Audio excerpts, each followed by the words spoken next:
a little later than usual, but once again, it's that time of year to pull the snowblower off, put the mower deck on. There's really only one way to do that properly, and it's very important. Keep hydrated.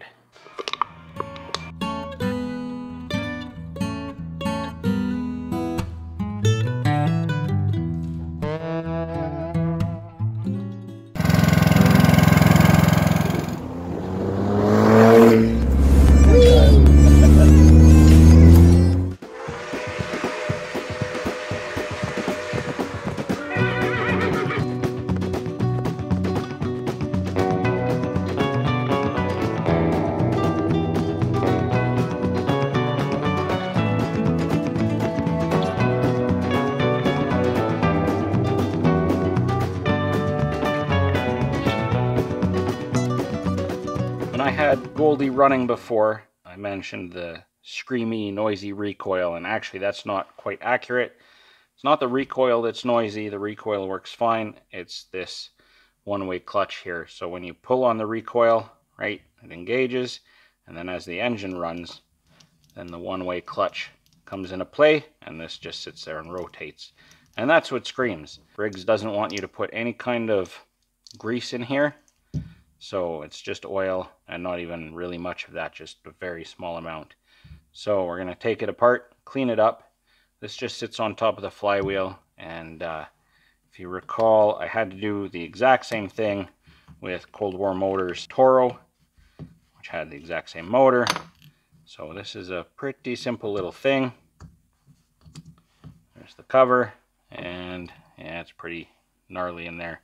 Basically you have a 5 and 6, so it's kind of a deal where there's kind of like a musical chairs thing going on where there's one odd man out, and that will lock this up. So just put those in there,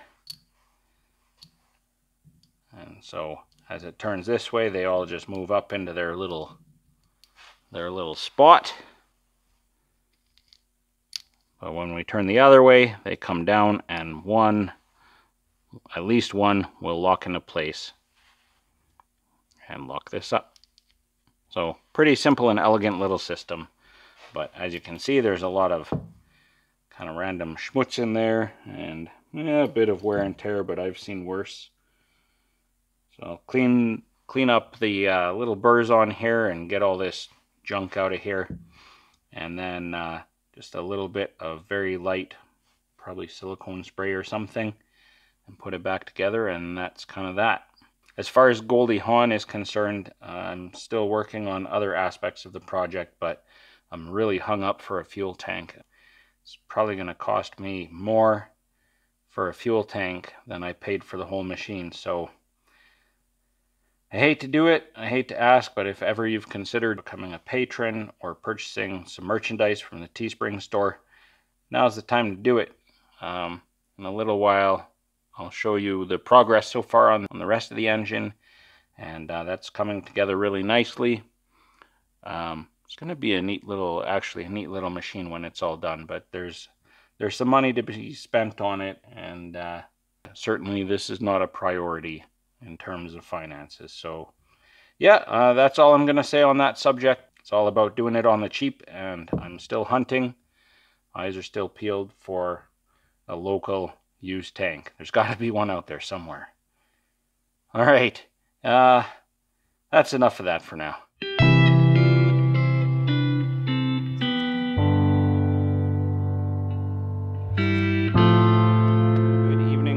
Shopcat Army. It's a little dusty here behind me. I was just sweeping up the shop.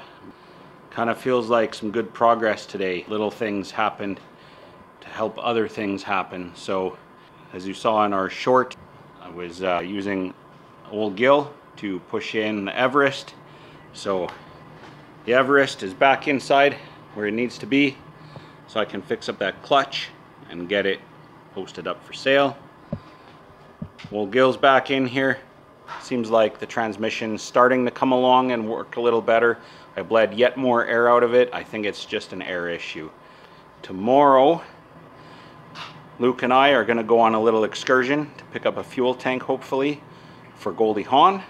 It's about a 45-minute drive away, but that's all right. And I cleaned out most of the bikes that were over here.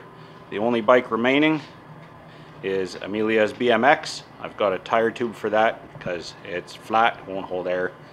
So I'll get that fixed up, get it out. She can learn how to ride a bike. I've got a fuel tank for Goldie Hahn. Get that thing running, and then, actually probably first, honestly, get the clutch fixed up on the Everest, and before time runs out, those brakes, those are the incorrect brakes that I initially ordered for my Jeep. They're the larger size. Those have got to go back to Rock Auto, or else I'm a permanent owner of things that I can't use. So I'm gonna start there, get that done, bike done. Maybe I'll start on the clutch, see how time goes.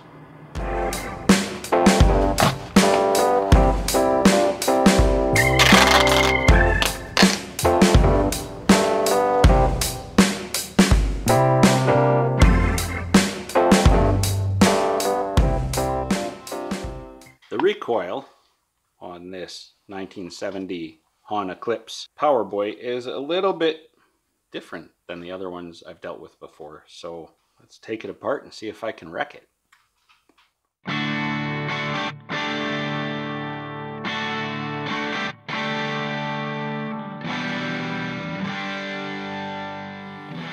Ooh, almost had a sprung moment there. Haha. That's how that works. That's pretty filthy inside is what that is. How am I going to keep this from sprunging? It's still going to sprung, isn't it? It's still going to sprung, I think. I think I need to wrap this more. Okay, I think that's not going anywhere. I probably should have cleaned this before I painted it.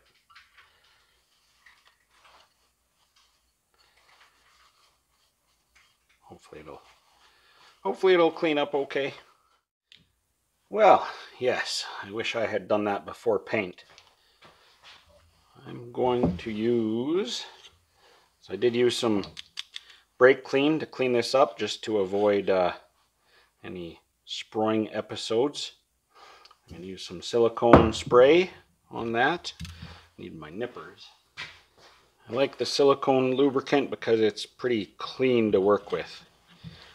It kind of does its job and then sort of almost disappears. So, the nerve-wracking bit. Spring! Give it a little lubrication right now.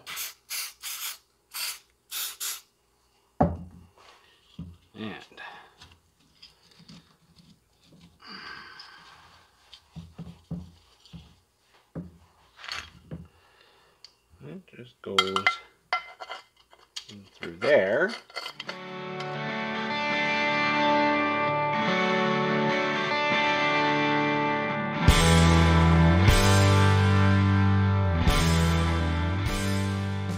That is one complete assembly. I can get the Briggs decal for the center here. What I couldn't get was the caution decal. This is a Hahn only kind of thing, and so I masked it before I painted it, and honestly I kind of like how it looks a little beat up like that. So yeah, oh, the spring is about to escape in there, so gotta rescue that, and then this will be ready to be installed onto the engine. The eventual plan, I don't know, I haven't decided if I'm going to paint the whole engine block, but these bits of sheet metal I do want to paint. Before I go too much further, I just want to get it running. I did fix up the one-way bearing, I guess, and polished it all up, so that looks pretty nice. Gave that a quick coat of silver paint just so it looks a little nicer. And basically, time to put this cover on, and then we can put the fuel tank and carburetor back on, and it'll be ready to run. It's pretty exciting. There we go. Okay, that sits there, That sits there. That sits under there. All right. It's home. Move these up very gently. In particular because this one is kind of broken. Like the block.